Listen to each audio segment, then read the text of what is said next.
Blender 5.2 adds an awesome new feature to the Principled BSDF node called Thin Walls, which makes certain types of transparent materials much easier to pull off. It improves things like paper transparency, creating thin film-like materials like bubbles. It makes it much easier for light passing through foliage to create more realistic environmental renders, and it even fixes the infamous dark glass effect problem people have in Blender, where when you try and light through something like a glass window, you will lose a ton of light energy and the glass itself will almost appear dark. But the greatest part of all of this new feature is that not only does it improve everything visually and make the process simpler, it also renders quicker. So before we get started, I want to say thank you to the sponsor of this video, which is Storyblocks. And let's dive in and get started. Now at the end of the video, I'm going to show you how to use it to make this cool effect right here. But first, we're going to go through some of the boring settings, and then I'm going to show it in some practical examples. If you're feeling impatient, feel free to skip ahead to the end of the video. Now, before we dive into some of the cooler visual examples, let's just show where the thin wall is and how to activate it.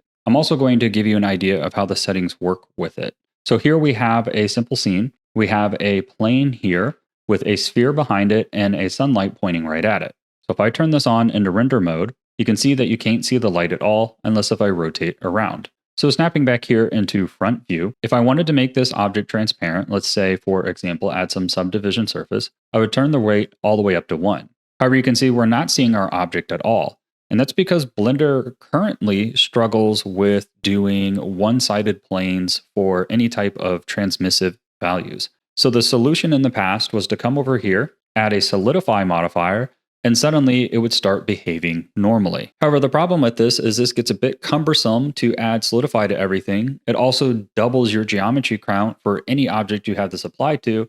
And in some instances, when you have very complex objects, it might also become problematic and break the look of your object overall by having things fight together in Z-fight. This is why the thin wall is so great. So I can kick off the solidify modifier and just instead check on the thin wall option. And now we are seeing this as a thin wall and our object is passing through. Now you might be noticing that this doesn't look orange, and that's because subsurface scattering is generally used for skin. So we have these default radius values and scales here, and what this is doing is trying to determine what it's like when you pass through something like wax or skin to offset the color slightly. Since we've checked on thin wall, Blender now knows that we are not trying to create a big waxy or organic substance, and instead it just deletes this. So if you wanted that orange look, you would just go up here and manually add it into the diffuse color. But let's look at the other settings down here too.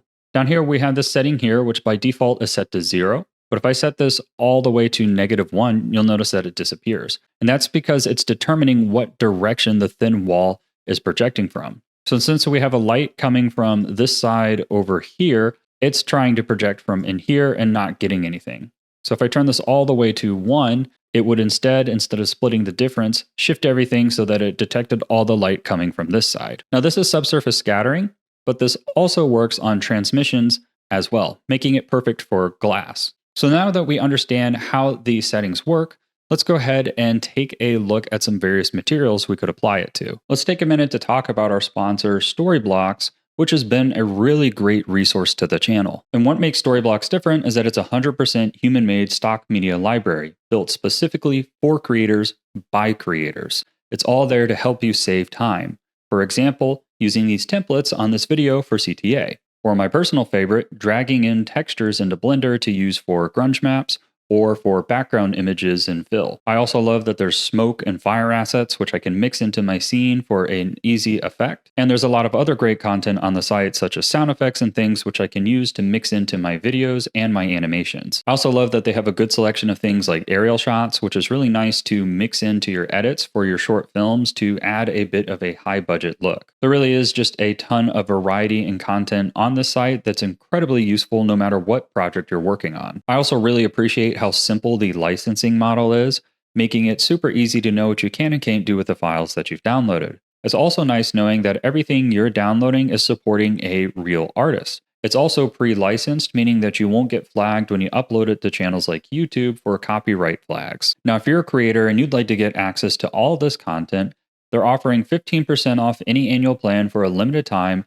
and that discount is only available through my link, which you will find here on the screen and down in the description below. But with that being said, let's dive back into the tutorial. It can also be used to create really thin films, for example, such as a bubble. So here you can see I have a glass sphere here just sitting in front of a Suzanne, and you can see how that is coming across as very thick glass. It's viewing the entire object as one solid piece of glass. But if I check on thin wall here, it's only going to take a look at the faces and render it that way instead. And now you can see how we're getting a cool bubble effect. You could even make this a little bit better by adding a small thin film on top of it and feeding some color into there. You can also pair this with other glass effects. For example, this iridescent glass shader that I have a tutorial for some pretty cool results. So next up here, I want to show how we can use this thin wall to get better foliage renders. I've downloaded this Blender demo file from the website. The artist is listed over here. Now the artist had a pretty complex leaf setup. I've simplified it down to here. And I also want to point out that they've already double-sided the leaves. So if you zoom in on the leaves, they have two sides to get kind of a better render with the default system. But let's take a look at the render that is output from this. So if I come over here, you can see that with the normal render, we get much darker shaded leaves, and we're rendered at 26.3 seconds. If we come up here, the only thing I did is check on thin wall. You see how much more light is naturally passing through the leaves, and we saved over 2 seconds on render time. Now, if these leaves weren't double-sided, we can end up saving even more render time. Now, 2 seconds may not seem like a lot, but we are getting better results for less render time. And if you didn't double-side the leaves, you could save even more render time. And then now imagine that you have a whole forest of trees in your scene, and that time can really stack up to be saving you minutes per frame. Let's take a look here at this famous classroom demo scene and how thin walls can be used to make better windows and glass renders. So over here we have a giant window, but the thing is there's actually no glass there. Instead, there's just a giant emission plane. I can't be certain why the original creator made it this way, but my assumption is that glass would just end up causing issues. So let's turn on a big glass plane there, and you can see immediately how it starts to cut down the lighting in the scene there. And this is Blender's infamous dark glass problem. So when you have that one-sided glass in Blender, what it does is it ends up not calculating the light properly, and it ends up eating way more light energy than it should. And as you can see here, it is dramatically cutting down the lighting in the scene. However, with our new thin wall, we can come over here, turn on thin wall, and you can see how we immediately gain that lighting back, but still get some reflections in our windows that are now visible here. If I zoom in, you can see that we're getting actual glass and reflections. Thin wall also works great for paper rendering. And I was going to set up a paper scene here, but Christopher 3D already made an awesome video as well. And here he has this really cool receipt scene showing off how well thin wall works on paper renders. I'm going to show you how I kind of created that horror film look where it's pressed up against a frosted glass. You can see here I even have some simple animation on it as well as the character comes in. First, I'm going to show you the geometry setup. It's just a simple plane here with two pieces extruded. And then I applied a black material to those pieces just to create a little bit of contrast. Back here, I just have a simple human model. And I just did this really crappy shape key animation to make them look like they're coming in closer. For the lighting setup, I have a few lights up front just to highlight the bump pattern on the plane. And then I have a sunlight pointing at the back of our character and a area light too. The interesting thing is that if you turn off the sunlight, you can actually get a really spooky looking kind of blurred out version with just the area light. Since it's a big soft light, it ends up projecting soft shadows. So let's take a look at the material setup here. So I opted to use the transmission instead of the subsurface because I was going for a glass look. And then all I did is import some grunge textures, which you can do from great resources like Storyblocks, and combine them together. So here I have one noise texture plugged into a color ramp. Now let's see what that looks like. You can see how that's just a simple stretched out noise texture. Here I have a bigger noise texture, and then all I've done is multiply those on top of each other to create this simple base texture. Then after that, what I did is take some simple grunge maps here and multiply them on top of this tan color to give us a little bit of a look like that. And then I did a second grunge texture. You can see how this one's kind of adding some scratches. I plugged those into a color ramp to make it black and white, multiplied that on top of the base noise back here. And then I plugged all of that into the roughness value for a bump normal here and a roughness as well. Then I took the original color that I had up here, which was this nice warm color,